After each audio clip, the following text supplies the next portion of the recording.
नमस्कार दोस्तों, मैं हूं ममता तिवारी। कैसे हैं आप सब? तो चलिए आज हम सोमवती अमावस्या की कथा को सुनेंगे और ये कथा बहुत ही ज़्यादा रोचक और सुंदर कथा है। आप जरूर इसको सुनिएगा और उस दिन कथा सुनना बहुत शुभ माना जाता है सोमवती अमावस्या के दिन, तो आप जरूर कथा को सुनिए। तो चलिए शुरू करते हैं। दोस्तों, अगर आपको मेरा वीडियो पसंद आता है तो प्लीज़ आप मेरे चैनल को सब्सक्राइब कर लीजिए अगर नए हैं तो, और बेल आइकन को प्रेस कर दीजिएगा जिससे मेरे वीडियो के नए नोटिफिकेशन आप तक सबसे पहले पहुंचे। तो चलिए कथा को सुन लेते हैं कि कथा में एक गांव में एक ब्राह्मण देवता रहते थे। उनकी पत्नी और बेटी के साथ उनके यहाँ पुत्री जो थी उसको सौभाग्य नहीं था, मतलब उसका सुहाग जो था बहुत कम था। ऐसा माना जाता था कि इसके सुहाग जो है बहुत लंबा नहीं चल पाएगा, तो इसलिए ब्राह्मण देवता बहुत चिंतित थे। एक दिन उनके दरवाजे पे एक साधु महाराज आए भिक्षा मांगने के लिए, तो वो उनकी पुत्री जो है भिक्षा लेकर गई और जाकर साधु महाराज को भिक्षा दिया तो बहुत प्रसन्न हुए। पुत्री के रूप सुंदर और उसकी सुशील जो स्वभाव था उसको देखकर वो बहुत ज़्यादा उसे प्रसन्न हुए और उसको बहुत ज़्यादा आशीर्वाद दिए। तब ब्राह्मण देवता ने उनको पूरा अपनी व्यथा सुना डाली कि हमारी पुत्री के भाग्य में ऐसे ऐसे लिखा है कि इसको ज़्यादा दिन तक सुहाग नहीं है। तो हे साधु महाराज, आप कुछ इसका तो हमें उपाय बताइए कि इसके लिए हमें अपनी पुत्री के सुहाग को बढ़ाने के लिए हमें क्या करना पड़ेगा जिससे इसकी शादी आसानी से हो जाए। तब साधु महाराज ने उनको एक उपाय बताया। तो इसी गांव में एक सोना धोबिन रहती है अपने पति के साथ, अपने पुत्र और बहू के साथ। तो अगर आपकी पुत्री वहां रोज जाकर सोना धोबिन का अगर सेवा करेगी तो उससे इसको बहुत लाभ मिलेगा और इसका सुहाग जो है अमर हो जाएगा। अगर वो अपनी मांग से इसके मांग में अगर सिंदूर भर देगी तो ये इसका सौभाग्य जो है बहुत अति अमर हो जाएगा और ये सुहागन रहेगी जन्मों जन्मों तक। तो इसीलिए आप अपनी पुत्री को सोना धोबिन का सेवा करने के लिए उनके घर जरूर भेजिए। इससे ब्राह्मण देवता बहुत प्रसन्न हुए क्योंकि उनको उपाय मिल गया और ब्राह्मण देवता ने अपनी पुत्री को सोना धोबिन का सेवा करने के लिए वो तैयार हो गए और वो उनकी पुत्री डेली जाती थी सोना धोबिन के घर। और सोना धोबिन के घर के जितने भी कार्य थे ब्राह्मण देवता की पुत्री रोज जाती और करके चली आती खुशी खुशी। तो सोना धोबिन रोज सोचती थी कि हमारी बहू कितनी अच्छी है, सुबह उठ के ही सारे काम तड़के से कर लेती है। तो एक दिन सोना धोबिन ने अपनी बहू से पूछा कि बहुत सुबह सुबह बहू तुमने काम कर लिया? बहू ने कहा, नहीं माँ जी, मैं नहीं की हूँ, मैं तो डेली समझती हूँ कि आपने घर के सारे काम रोज इतनी जल्दी सुबह सुबह आप कर लेती हो।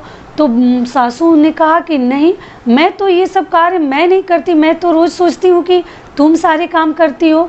तब बहू ने कहा नहीं, मैं नहीं करती। फिर दोनों सोच में पड़ गई, आखिर हमारे घर का सारे कार्य कौन करके आता है। एक दिन वो छुप के बैठ गई कि आज हम लोग देखेंगे कि कौन हमारे घर का कार्य इतनी सरलता पूर्वक और साफ सुथरा आसानी से करके चला जाता है।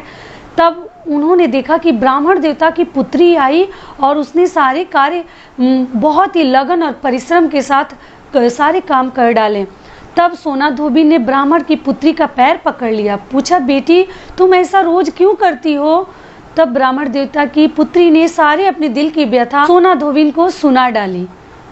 सोना धोबिन जो थी वो तैयार हो गई कि ठीक है, मैं चलूंगी आपके साथ और आपके मांग में मैं सिंदूर जरूर लगाऊंगी।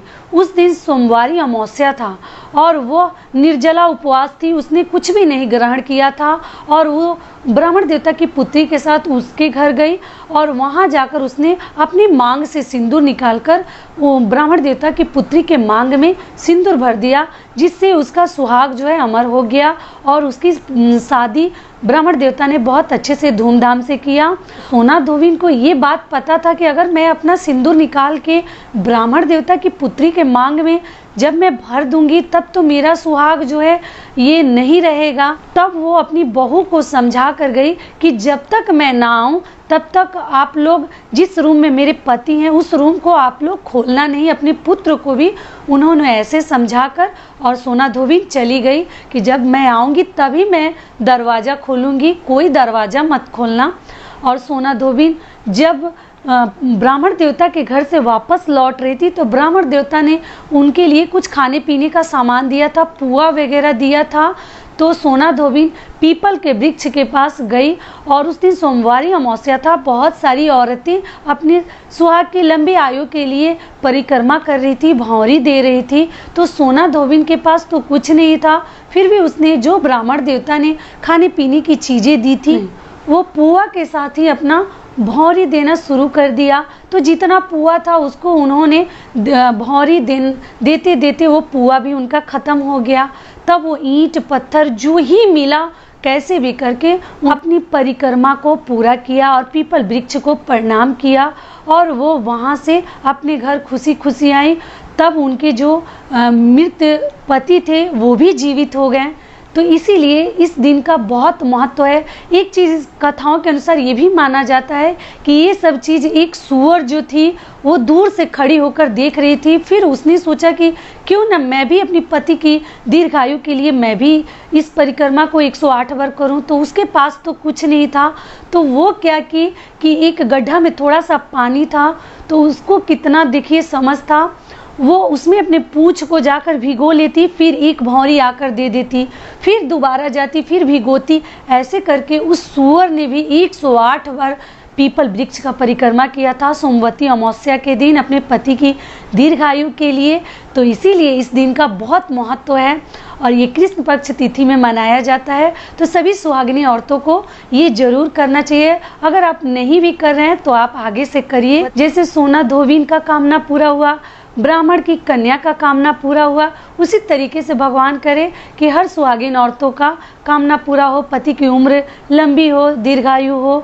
तो यहीं तक का था आज हमारा वीडियो। आशा करती हूँ कि आपको थोड़ा सा इसको सुनने में अच्छा लगा होगा। तो फिर मिलती हूँ एक नए वीडियो में, तब तक के लिए नमस्कार।